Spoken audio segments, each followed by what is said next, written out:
No iny fandrisena iny indrindra dia fitsanana makotrokotroka no nataon'ny mponina viany Avaradrano eny sy ny tao amin'ny commune Sabotsinamiana manokana ho an'ny ekipan'ny AC Sabinam io izay vao avy nandrobaka fantelony izay fiadinany anaram-boninahitra fiadin'ny tompotaka nasionaly izay ny tamin'ny alakamisy teo moa no nitanterahana ny izay fitsanana ireto mahery fony Avaradrano ireto.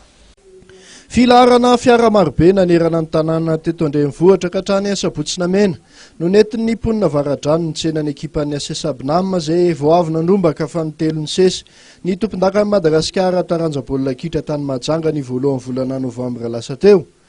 Taka ireny fahita ny ivelany ireny dia noraisina toy ny mahery fo mihitsy reto mpilalao vehivavy ireto sy ny mpanazatra noho ny tonga nanoloana ny commune Sabotsinamena. Samy tonga nanome voninahitra ty lanonany ity moa ireo ray aman-dreny sy ny tompon'andraikitra ara-panjakana any toerana.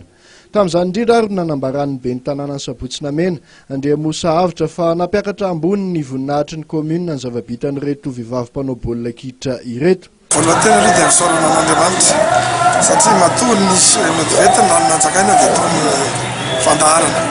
Ka ho ana manokana eo amin'ny fitantanana ny commune dia isorako ny mpanazatra, isorako ihany koa ireo ankizy mpilalao nanao ny haintso zavatra tamin'ny fiarovana ny anaram-boninahitry ny commune farany teo.